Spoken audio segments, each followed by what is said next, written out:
Halo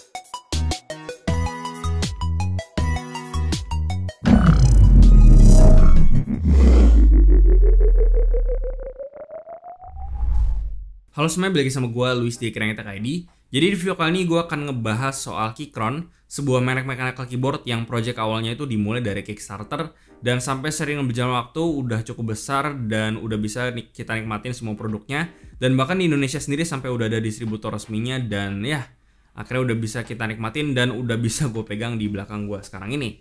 Dan kenapa si Keychron ini bisa dibilang cukup populer atau cukup hype?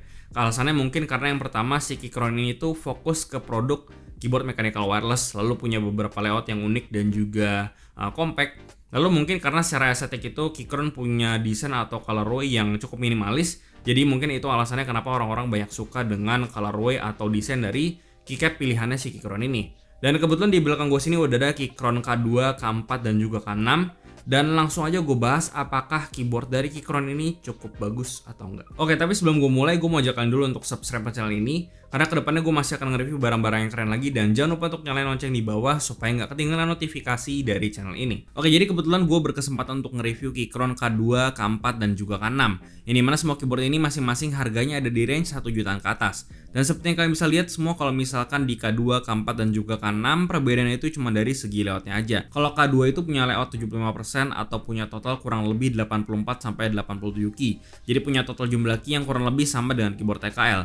Coba bedanya layout 75% ini semua key-nya dibikin mepet-mepet supaya lebih compact dan lebih hemat space juga kalau dibandingkan sama layout TKL biasa. Selanjutnya ada Keychron K4, ini punya layout 96 key atau full size compact yang dimana punya total key yang hampir sama banyaknya dengan keyboard full size, tapi punya key yang didempet-dempetin supaya lebih compact dibandingkan dengan keyboard full size biasa. Lalu yang terakhir untuk Keychron K6 ini punya layout 65%, jadi nambah satu kolom ke kanan kalau dibandingkan dengan layout 60% biasa, supaya tetap bisa menggunakan arrow key tanpa shortcut dan beberapa media key untuk browsing yang cukup sering kepake. Selain perbedaan layout, ada beberapa opsi switch yang bisa kalian pilih sesuai dengan preferensi kalian masing-masing.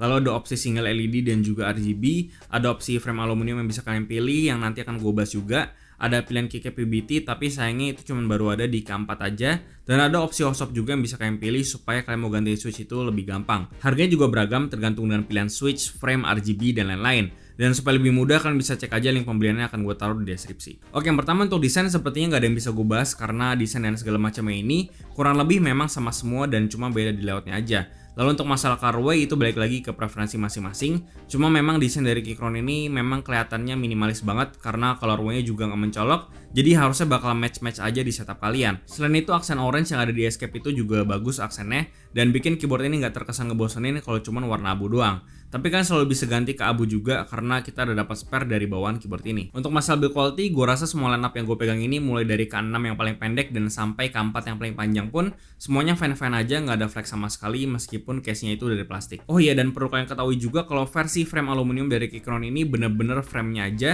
atau cuma di bagian sampingnya aja, dan itu juga cuma sekedar tempelan yang di screw. Jadi case-nya itu tetap dari bahan plastik dan luarnya itu ditempel pakai plate aluminium. Dan sayangnya frame aluminium ini nggak mempengaruhi sisi build quality maupun typing experience-nya, karena ya case bawahnya itu memang udah dari plastik. Kecuali kalau mereka menggunakan case aluminium CNC kayak TOFU gini, baru dia bisa mempengaruhi atau bisa memberikan typing experience yang berbeda. Tapi ya karena case bawahnya ini udah dari plastik, jadi ya feel ngetiknya itu kurang lebih sama kayak keyboard plastik lainnya. Di paket pembelian keyboard ini seperti biasa kita udah dapat kabel Type-C yang konektornya itu ada di sebelah kiri. Gua pribadi sebenarnya nggak masalah, tapi mungkin ini bisa jadi isu buat kalian yang lokasi PC-nya atau laptopnya itu cukup jauh. Keyboard ini bisa dipakai juga untuk Windows ataupun Mac OS, maka dari itu kita udah dapat spare keycap untuk kedua sini. Dan kalian bisa dengan gampang switch antara Windows dan Mac dengan cara geser switch yang ada di sebelah kiri. Semua keyboard ini menggunakan koneksi Bluetooth 5.1, dan di sini kita juga wajib untuk beli dongle Bluetooth secara terpisah kalau misalkan laptop atau motherboard kalian itu nggak support Bluetooth 5.1. Dan masih sama kayak video review gue yang lalu, kalau misalkan dongle Bluetooth yang dijual secara umum yang gampang kalian temuin itu, sayangnya itu nggak bener-bener Bluetooth 5. Jadi ya kalau kalian misalkan pengen pakai koneksi Bluetooth 5.1 ya kalian harus beli PCIe card yang juga support Bluetooth 5.1. Untuk masalah koneksinya, gue koneksikan keyboard ini ke motherboard gue yang juga support dengan Bluetooth 5.1, dan setelah gue pakai beberapa lama sih koneksinya nggak ada masalah, nggak pernah disconnect dan segala macam. Lalu delaynya juga sangat minimum banget, bahkan waktu gue pakai untuk main game kayak Valorant dan COD/MW itu delaynya sangat minimum banget dan cenderung nggak kerasa. Tapi untuk game seperti Dota, di situ gue lebih saranin untuk kalian bisa pakai ke wired mode aja. Karena cuman di Dota aja yang bisa bikin bener-bener koneksi Bluetooth-nya itu kerasa delay. Tapi kalau misalnya di game FPS, so far setelah gue coba itu nggak masalah sama sekali. Selain itu untuk fiturnya, keyboard ini nggak punya dedicated media keys, tapi kalian tetap bisa pakai multimedia keys dengan kombinasi function yang sub-legendnya itu di print di keycapnya, dan jadi kita nggak perlu repot untuk hafalin manualnya. Selain itu kita juga dikasih dedicated key untuk ganti efek RGB maupun yang versi white LED-nya, jadi ya kalian bisa pakai ini kalau kalian mau. Tapi menurut gue pribadi untuk versi RGB warnanya agak kurang match aja dengan colorway dari keycap si Keychron ini. Dan kayaknya bakal lebih bagus kalau LED-nya itu dimatiin aja. Karena ya battery life-nya juga bisa tambah panjang. Dan menurut gue yang versi white LED itu lebih masuk akal perpaduan warnanya dengan si keycap-nya kalau dibandingkan sama versi yang RGB. Tapi ya itu balik lagi ke preferensi masing-masing. Di bagian samping konektor Type-C-nya itu ada dua switch. Yang satu untuk bisa switch antara Windows dan juga macOS. Dan satu lagi untuk nyala atau matiin keyboard ini atau mau masuk ke wired mode. Lalu untuk baterai sendiri si K2, K4 dan juga K6 itu punya kapasitas baterai 4000 mAh. Dan itu gue udah pakai kurang lebih sekitar 3 minggu sampai 1 bulanan di kondisi LED-nya mati. Dan keyboard yang paling sering gue pakai si K2 itu masih belum mati sampai sekarang. Jadi sampai video ini naik itu keyboard belum dicolok sama sekali. Dan ya jadi gue nggak bisa tes dia itu kurang lebih bisa mati atau habis itu berapa lama. Tapi kalau menurut Keychron baterai ini bisa tahan kurang lebih sampai 9 hari di kondisi LED-nya mati dengan pemakaian 8 jam per hari nonstop. Selain itu keyboardnya juga ada standby time-nya yaitu 10 menit, kalau misalkan nggak dipakai nanti dia bakal mati sendiri. Jadi karena gue nggak terus-terusan ngetik di keyboard ini selama 8 jam nonstop per hari, jadi ya gue bisa pakai keyboard ini selama berminggu-minggu tanpa dicas sama sekali. Tapi kalau misalkan kalian nyalain RGB atau LED-nya, itu menurut Keychron bisa habis baterainya kurang lebih selama 72 jam. Dan ya menurut gue dari semua keyboard mechanical wireless yang pernah gue review, gue punya dan gue coba, itu menurut gue si Keychron ini baterainya adalah salah satu yang paling awet. Selain itu di sini gue juga pengen ngebahas masalah yang cukup sering dimention di community, yang dimana banyak yang bilang kalau misalkan case dari Keychron ini cukup tinggi, karena sampai ada beberapa orang yang bilang nggak nyaman, ada yang bilang sakit juga, dan bahkan banyak yang menyarankan untuk menggunakan lurus rest. Nah kalau soal masalah ini menurut gue pribadi posisi ngetik atau cara ngetik kalian itu juga berpengaruh, karena kalau misalkan gue pribadi biasanya itu kalau misalkan ngetik di keyboard itu pergelangan tangan gue sama sekali nggak nyentuh ke meja atau ke lurus rest. Jadi kalau misalnya gue ngetik itu istilahnya floating atau floating type atau apa gue nggak ngerti, pokoknya ya intinya pergelangan tangan gue sama sekali nggak nyentuh ke meja.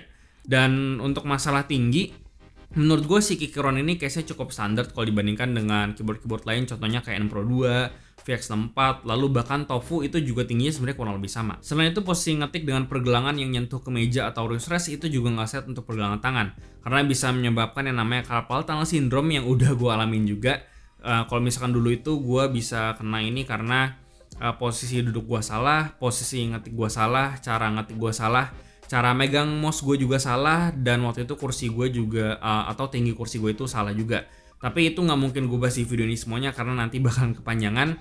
Mungkin next time akan gue bahas, dan kalau misalnya kayak mau gue bahas juga, nanti kalian bisa komen aja di komentar di bawah. Jadi untuk masalah tangan sakit karena case-nya ketinggian atau segala macem, itu balik lagi, itu bisa tergantung sama posisi duduk kalian, lalu cara ngetik kalian atau posisi ngetik kalian, lalu tinggi kursi kalian terhadap meja kalian dan segala macam, itu semuanya berpengaruh.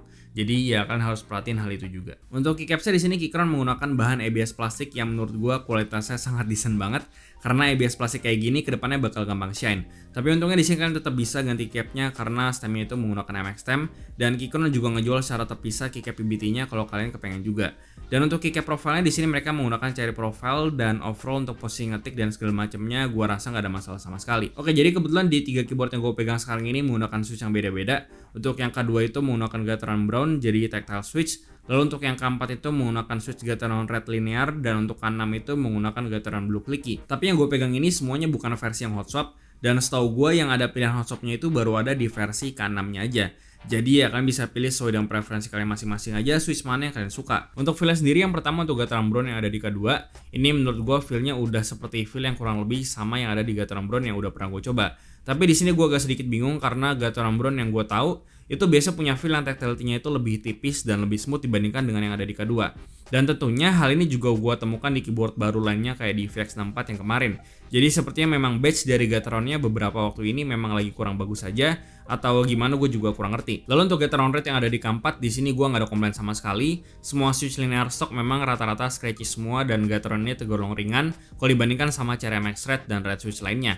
Dan yang terakhir gataran blue yang ada di K6 ini ya feelnya nggak jauh beda sama blue switch lainnya. Cuman untuk feel clickinya gue memang prefer si gataran blue ini karena feelnya ini langsung patah dan dia nggak kerasa kasar kayak blue switch lainnya juga. Dan untuk semua keyboard yang gue terima ini, stock stabilizernya ini rattle, cuma mungkin ini bisa terjadi di unit gue aja. Tapi ya kalian selalu bisa benerin atau ganti stabilizernya kalau kalian mau supaya lebih enak. Dan stabilizer yang rattle ini memang umum terjadi banget di keyboard-keyboard seperti ini.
Yang terakhir paling untuk main game, ya bisa dibilang semua keyboard nggak ada advantage tertentu, karena keputusan pembelian keyboard itu secara fundamental menurut gue adalah typing experience-nya.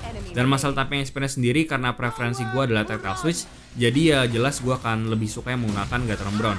Tapi itu balik lagi ke preferensi kalian masing-masing kayak gimana. Lalu kesimpulannya, menurut gue Keychron K2, K4, dan juga K6 itu adalah opsi mechanical keyboard wireless yang cukup oke untuk range di atas 1 jutaan. Dan untuk masalah layout mereka juga udah lengkap. Udah ada 96 key, ada 75%, ada 65 key juga yang bisa kalian pilih sesuai dengan preferensi layout kalian yang sering kalian jadiin daily driver. Untuk fitur-fitur seperti koneksi Bluetooth, gue rasa nggak ada masalah selama kalian nggak mainin game kayak Dota. Lalu masalah shortcut atau function key yang ada di Keychron K6 terutama, itu gue juga nggak ada komplain, itu udah bagus.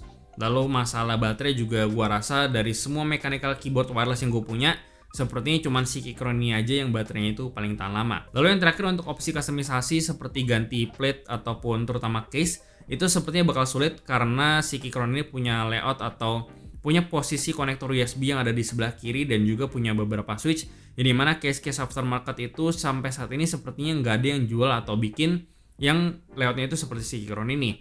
Jadi buat kalian yang mempertimbangkan sisi opsi customisasi seperti ganti case, itu sepertinya bisa jadi pertimbangan buat kalian. Cuma menurut gue keyboard ini bakal lebih cocok buat kalian yang nyari keyboard yang udah jadi satu package dan nggak pengen lagi diribetin masalah customisasi. Dan paling ya kalau misalnya kalian bosan, kalian minimal masih bisa ganti keycaps ke keycaps yang warnanya itu mungkin kalian lebih suka, atau ke yang bahan keycapnya itu lebih bagus. Dan paling kalau masalah tapping experience, kalian memang nggak bisa ganti lebih banyak atau kalian nggak bisa rubah lebih banyak. Paling ya kalian cuma bisa ganti switch saja. Kalau misalkan kalian ke versi yang non hotshot kayak gue, kalian masih bisa soldering, atau kalian pengen ganti switch ya kalian bisa lebih gampangnya ke versi yang hotshot aja. Tapi sayangnya yang hotshot itu cuma baru ada kalau nggak salah di versi K6 aja. Dan ya semoga aja kedepannya ada iterasi-iterasi baru yang udah hotshot juga supaya kalian bisa ganti switch dengan gampang. Jadi gue rasa itu aja pembahasan gue soal Keychron K2, K4, dan juga K6. Seperti biasa, kasih gimana pendapat kalian di kolom komentar di bawah, like dan share jika bermanfaat. Lalu follow semua sosial media kami di Facebook dan juga Instagram, lalu join komunitas kami juga di Discord dan juga line open chat, semua linknya ada di deskripsi. Yang terakhir jangan lupa untuk subscribe. Gue Luis dari Krengit ID, sampai jumpa di video berikutnya.